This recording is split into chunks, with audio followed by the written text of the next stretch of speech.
Salut à tous, bienvenue dans ce rail de tout Tokyo, le MAG. Du 23 juillet au 8 août prochain se disputeront les prochains Jeux Olympiques au pays du soleil levant, direction Tokyo. Tout le staff est déjà au travail et les athlètes aussi.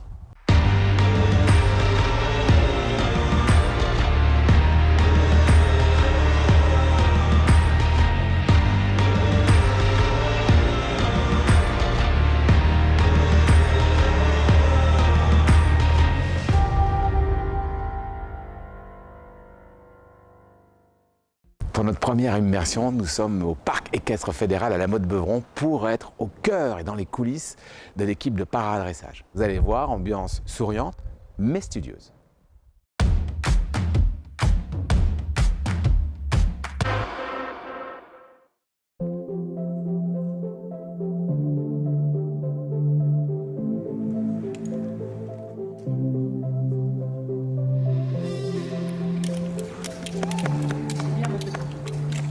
Bonjour Fanny Delaval. Bonjour Kamel. Vous êtes la patronne de cette équipe de paradressage. Est-ce que d'abord vous pouvez nous dire ce qu'est le paradressage? Le paradressage, c'est comme la discipline du dressage, c'est exactement la même chose sur le plan technique. La différence, c'est que les cavaliers sont donc en situation de handicap, soit moteur, soit visuel. Alors moi, donc, je travaille pour la direction technique nationale de la fédération en tant que directrice de discipline. Et lors des compétitions, j'ai aussi un rôle important qui est celui de chef d'équipe. Nous avons donc mis en place un concept qui s'appelle les masterclass, qui sont des stages particulièrement organisés autour de la performance, donc du travail et de la compétition.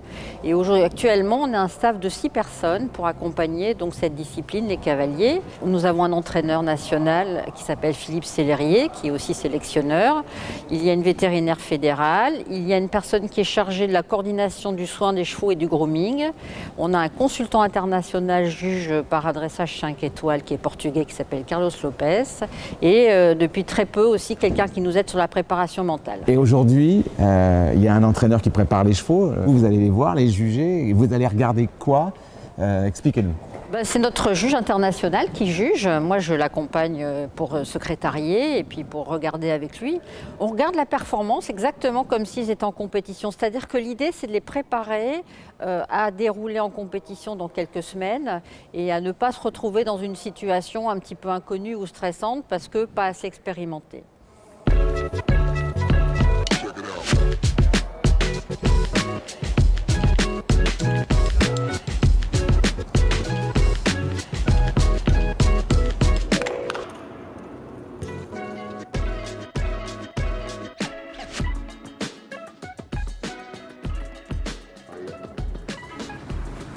Pas. Cherche ton pro que tu agrandiras, mais ne bouscule pas d'entrée.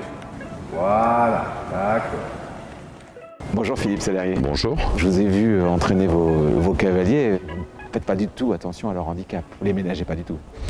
C'est des sportifs, c'est des athlètes. Le dressage, c'est quoi? C'est de l'équitation, c'est un dialogue avec le cheval. La différence, je comparerais ça à un Français qui va en Angleterre. S'il va en Angleterre et qui parle français, les Anglais ne comprendront pas. Donc il va apprendre à parler anglais.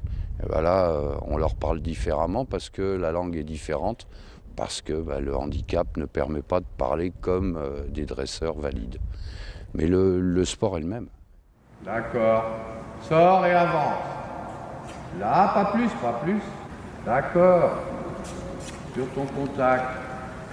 Peut-être je me trompe, mais j'ai l'impression que depuis quelques années, le niveau de vos chevaux, de l'équipe de France, a beaucoup évolué. On voit des chevaux qui sont absolument magnifiques et qui bougent remarquablement. Le niveau international est devenu tellement complexe. On se rapproche du véritable dressage valide. Il faut bien sûr des chevaux qui aient une grande locomotion, sachant que les juges, là, Carlos, quand il juge, il s'en fout du handicap. Lui, il n'est pas là à se dire « Ah bah oui, mais c'est normal qu'il ne puisse pas faire ça parce qu'il n'a pas ça ». Mais il juge la figure. Philippe, sans langue de bois, les objectifs pour Tokyo? Comme je dis souvent, moi j'ai pas du tout envie d'aller là-bas pour RC la carrière. Je pense sincèrement qu'il y a des perfs à faire. On n'est pas encore au niveau de pouvoir faire peur à tout le monde. Mais je peux vous assurer qu'on commence vraiment à faire peur. Et le but, c'est, pour moi, Tokyo, c'est un tremplin pour Paris. Paris, par contre, là, je peux vous promettre qu'on va faire peur.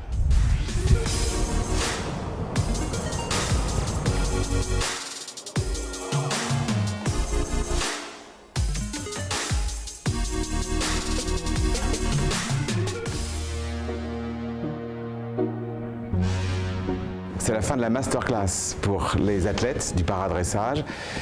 Pas tout à fait la fin d'ailleurs, puisque la Fédération française d'équitation a fait appel à un juge international. Son nom, Carlos Lopez. Il débriefe maintenant tout ce qu'il a vu dans cette masterclass.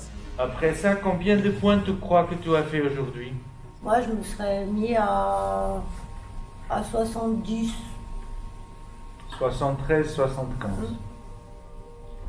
Guillaume, vous êtes un membre de l'équipe fédérale, vous êtes préparateur mental. Alors mon rôle auprès de l'équipe de France de paradressage est d'accompagner le collectif et les athlètes à la fois sur leur gestion de leurs habiletés mentales et aussi sur la gestion de la cohésion de groupe en perspective des objectifs de compétition. Se cacher derrière peut-être l'excuse du handicap, c'est pas un mode de fonctionnement qu'on a sur aucun des membres du staff, aucun des athlètes présents ici, personne dans leur entourage ne cherche à se cacher derrière ce type de problématique. Et effectivement, on peut avoir cette transparence et cette bienveillance, puisque les deux doivent aller ensemble pour conduire le projet comme tout athlète qui se respecte.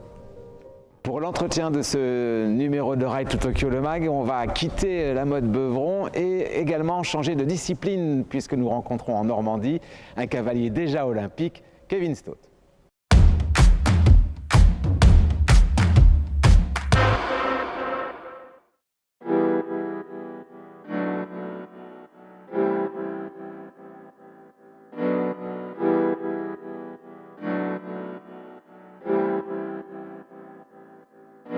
Bonjour Kevin Stott. Kamel.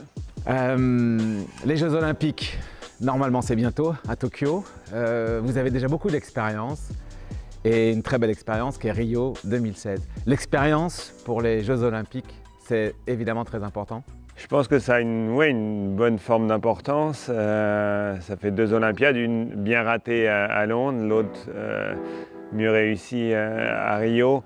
Je pense que c'est une expérience des championnats de manière générale, mais plus particulièrement dans le cas des Jeux Olympiques, d'avoir pu déjà participer à cet événement. Parce que c'est à part, c'est un plus forcément dans la recherche d'un sélectionneur, mais aussi sur place dans la recherche de la performance. Alors, il y a la longévité, l'envie, mais il y a aussi tous ces obstacles. Vous avez perdu beaucoup de chevaux, il faut en retrouver, il faut en reconstruire. Là aussi, ça demande du temps, beaucoup de temps. Où est-ce qu'on en est justement aujourd'hui, après avoir quitté le haras des Coudrettes?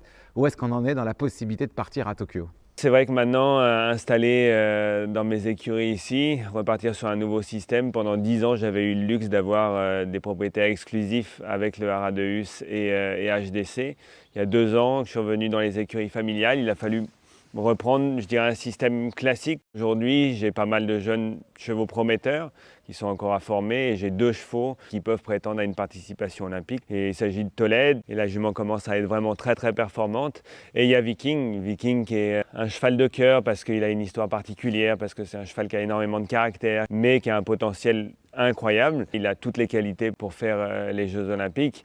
Le seul défaut qu'il a pour l'instant, c'est qu'il n'est pas encore à moi et que le propriétaire veut le vendre. On est en train de faire investir dans du copropriétariat pour essayer de garder Viking et vivre une aventure sportive avec ces gens-là sur les 2 Olympiades Tokyo et Paris. Vous avez toujours prouvé que vous étiez l'un des piliers, que vous avez toujours beaucoup servi le drapeau tricolore et la Fédération française d'équitation. Ça aussi, c'est peut-être votre première qualité quand même. Mais j'ai toujours affiché mes ambitions de faire ces épreuves par équipe parce que pour moi, et ça peut rester un sentiment personnel, les Coupes des Nations, c'est ce qui est le plus extraordinaire. On a vu d'autres systèmes très rémunérateurs se mettre en parallèle, mais pour moi, je ne trouve pas la même émotion que dans ces épreuves-là. Il y a eu un CSIO, un seul l'année dernière à Villamoura. J'ai vraiment fait des pieds et des mains pour m'y rendre et ça m'a été une piqûre de rappel, même sur un CSIO 3 étoiles, à quel point il peut y avoir des ambitions, des scénarios, une dramaturgie extraordinaire pendant une après-midi. Pour être franc, vous êtes inquiet sur votre probable sélection ou vous considérez qu'elle est quasi acquise, justement par votre statut de grand champion et de longtemps leader? C'est ni l'un ni l'autre. Je ne suis pas inquiet parce qu'aujourd'hui, chaque saison partit un peu sur ce principe-là. Si je fais le travail correctement, si j'essaye d'amener un ou plusieurs chevaux dans cette situation potentielle, j'aurais fait ma partie du job. Après, si la sélection ne vient pas, bah voilà, il y a des éléments et des facteurs qui font que de temps en temps, on ne maîtrise pas tout. Mais sur ce que je peux maîtriser, je vais essayer de me donner à fond. On connaît très bien le rythme de concours que vous avez, le rythme de travail effréné, 52 semaines par an au minimum, parfois 52 sur 52. Là, vous avez vécu une année, ces 15 derniers mois tout à fait particulier avec la Covid-19. Comment vous avez géré ça, vous? Je dirais psychologiquement, il y a eu deux phases. Il y a eu l'hypocrisie du début où, comme tout le monde, on s'est dit oh, c'est bien d'être chez soi, on peut réfléchir à plein de choses. On a quand même de la chance. C'est vrai que d'être sédentaire ici, c'est plutôt agréable. Ça nous a permis de nous poser pendant quelques mois, mais maintenant, ok, ça suffit. Je pense que comme beaucoup de gens, on a envie de repartir sur un rythme quasiment normal, on a envie de retourner en concours, on a envie de nouveau de voyager. Et peut-être que ce que nous a permis cette expérience-là, c'est d'en profiter d'autant plus maintenant. Merci Kevin Stott et Ride to Tokyo évidemment. Merci beaucoup Kevin. Merci Kamel. Totem de Bresser est en route sur la shortlist pour partir à Tokyo. On parle bien sûr de concours complet. Son cavalier Christopher Six, il nous parle justement de son crack tout gris.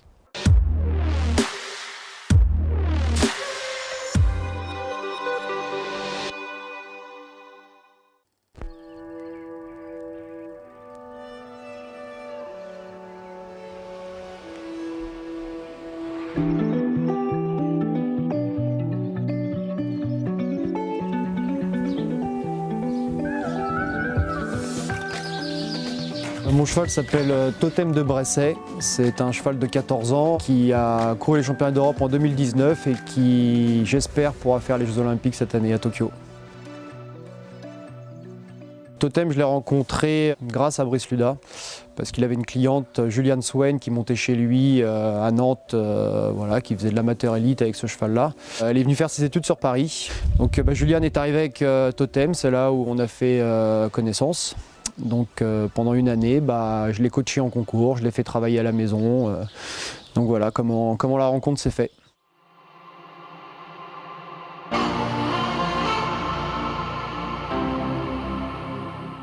Je pensais pas que ça pouvait être un crack comme ça. Pour moi, c'était un super cheval d'amateur. Pratique, gentil, pas de vis, bonne tête, bon sauteur, assez bien dressé. Il n'a pas une locomotion extraordinaire, mais il faisait tout bien. C'est un bon élève, c'est un bon ouvrier.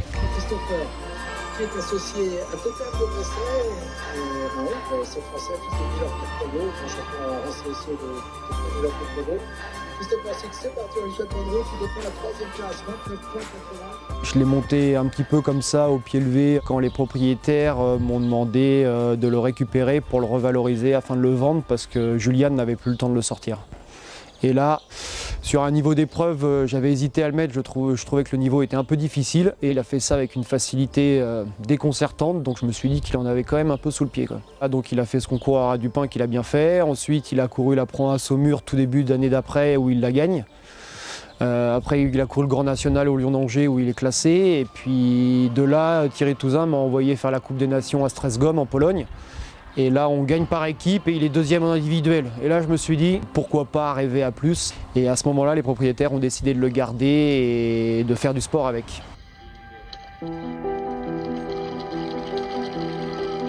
Totem a un caractère de petit prince. Et quand il n'a pas mangé tout de suite, ou si on nourrit les autres avant, il est le premier à hennir, on l'entend à l'autre bout des écuries. Mais à côté de ça, il est vraiment très sympa. Voilà, il a juste des petits critères de prince, mais bon, il a le droit. L'ancienne cavalière Juliane, elle reste complètement folle dingue de son cheval. Elle est venue le voir courir au championnat d'Europe à Lumulène. Elle en pleure de joie dès qu'il fait une perf. Donc c'est vraiment une aventure qu'on vit tous ensemble et c'est vraiment sympa, quoi.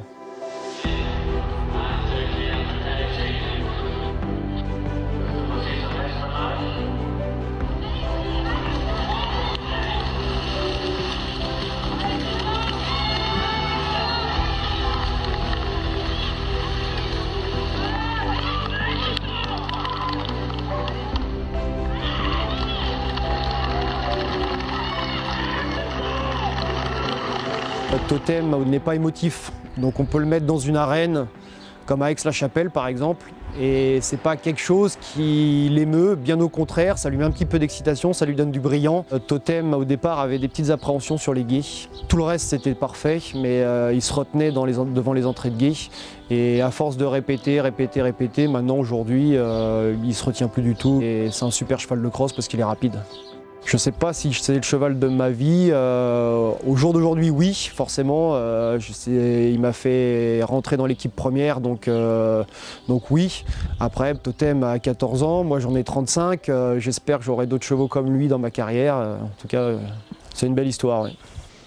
C'est la fin de Ride to Tokyo, le MAG. Si vous voulez que nous soyons très nombreux à supporter nos cavaliers, nos athlètes des équipes de France des sports équestres, alors partagez sans modération cette émission. En tout cas, à très vite. Ciao, bye bye.